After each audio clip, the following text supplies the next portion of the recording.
اعوذ باللہ من الشیطان الرجیم بسم اللہ الرحمن الرحیم۔ ارشادات رسول صلی اللہ علیہ وسلم یعنی کہ اصول، یہ کتاب الحرمین پبلشرز کراچی پاکستان کی شائع کردہ ہے۔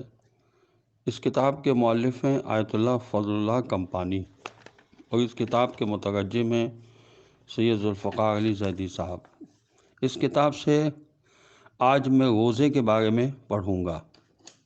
سورہ بقرہ کی آیت نمبر 186 میں ارشاد ہوا، کتب علیکم الصیام کما کتب علی الذین من قبلکم لعلکم تتقون۔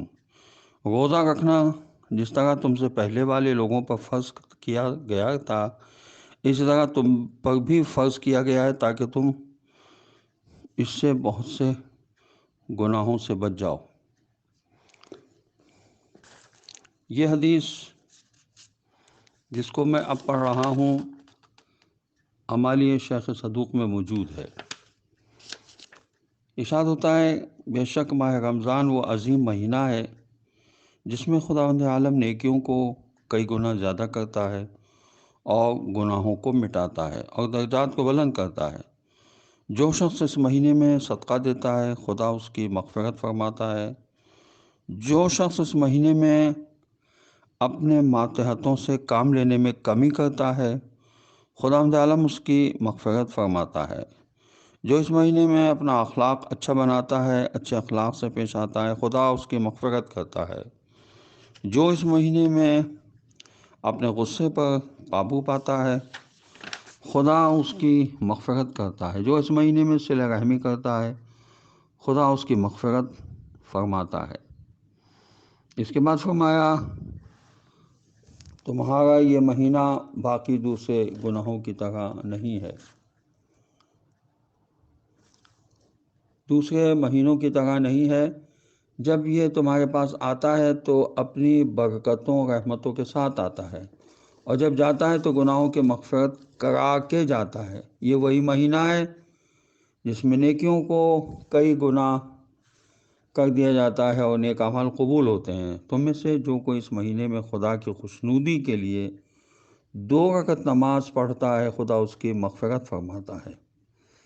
پھر فرمایا، حقیقی بدبخت ہے وہ جس کے ہاتھ سے یہ مہینہ نکل جائے اور وہ اپنے گناہوں کی معافی نہ کرا سکے، اور جس وقت نیکوکار لوگ اپنے کریم پروردگار کی نوازشیں لے کر کامیاب ہو رہے ہوں گے، یہ نامراد ہوگا اور نقصان اٹھائے گا۔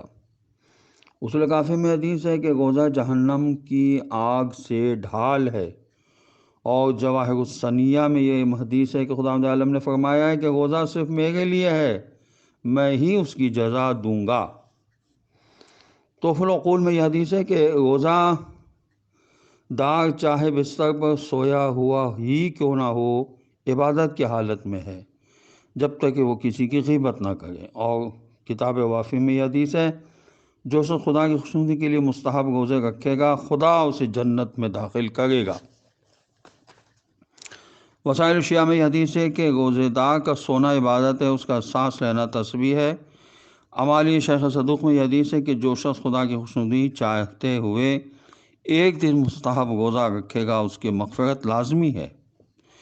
سفینۃ البحار میں یہ حدیث ہے کہ خداوند عالم نے روزہ داروں کے حق میں دعا کرنے کے لیے فرشتوں کو موکل کیا ہوا ہے۔ کتاب اثنا عشریہ میں یہ حدیث ہے کہ ہر روزہ دار کے لیے ایک قبول شدہ دعا ہے۔ کتاب اثنا عشریہ ہی میں یہ حدیث بھی ہے کہ ہر چیز کا ایک دروازہ ہوتا ہے اور عبادت کا دروازہ روزہ ہے۔ ہماری شیخ صدوق میں یہ حدیث ہے کہ کسی روزہ دار کے سامنے کچھ لوگ کھانا کھا رہے ہوں تو اس کے تمام اعضاء تسبیح کہتے ہیں اور فرشتے اس کے لیے رحمت طلب کرتے ہیں جو اس کی مغفرت کا باعث ہوتا ہے۔ کتاب وافی میں یہ حدیث ہے کہ سحر کھا کر روزہ رکھو اور دوپہر میں قیلولہ کر کے رات کو جاگنے میں مددگار ہو۔ اور کتاب وسائل الشیعہ میں حدیث ہے کہ روزہ دار کے لیے 2 خوشیاں ہیں، ایک افطار کرتے وقت، دوسری اس دن جب خدا سے وہ ملاقات کرے گا۔ وسائل الشیعی میں یہ حدیث بھی ہے کہ جنت میں ایک دروازہ ہے جس کا نام ہے ریان، جس سے روزہ داروں کے علاوہ اور کوئی داخل نہیں ہو سکے گا۔ اور خصال جو کتاب ہے شیخ صدوق کی، اس میں یہ حدیث ہے کہ کوئی مومن ایسا نہیں جو خدا کی خاطر ماہ رمضان کے روزے رکھے اور خداوند عالم اسے 7 صفات سے نہ نوازے۔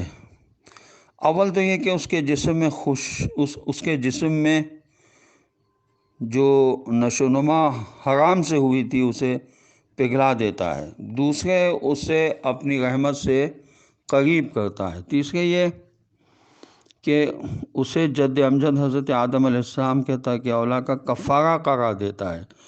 چوتھے یہ کہ جان کنی کے وقت کو اس کے لیے آسان کرتا ہے۔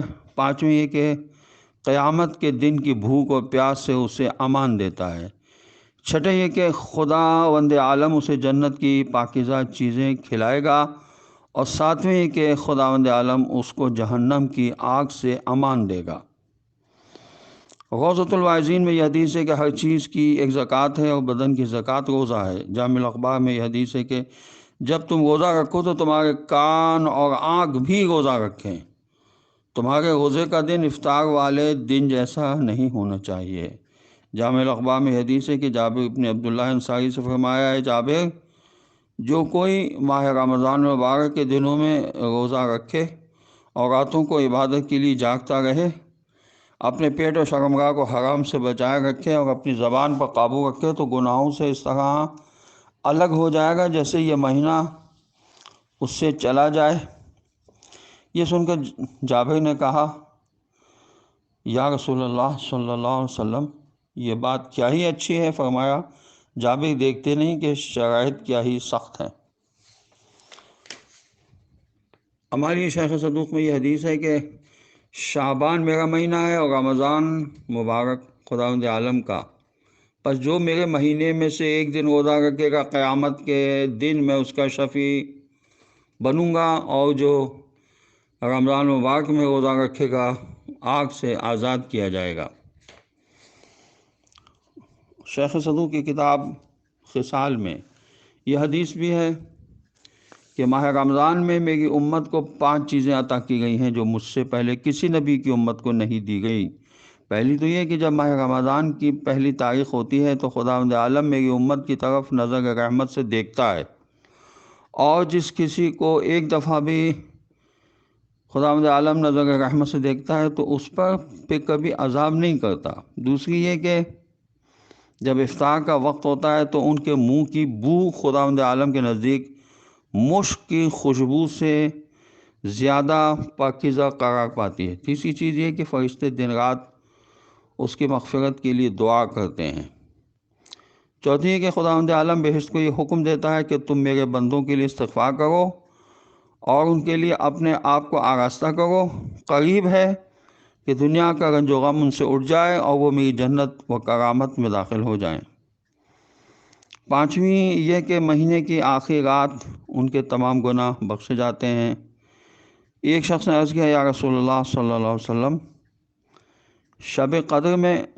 فرمایا، تم کام کرنے والوں کو نہیں دیکھتے جو کام کے ختم ہوتے ہی پوری اجرت پا لیتے ہیں۔ خداوند عالم کی بارگاہ میں ہمیں دعا کرنا چاہیے، اور میں دعا گو ہوں کہ پروردگار ہمیں ماہ رمضان المبارک میں واجب روزے رکھنے اور دوسرے مہینوں میں مستحب روزے رکھنے کی توفیق نصیب ہو۔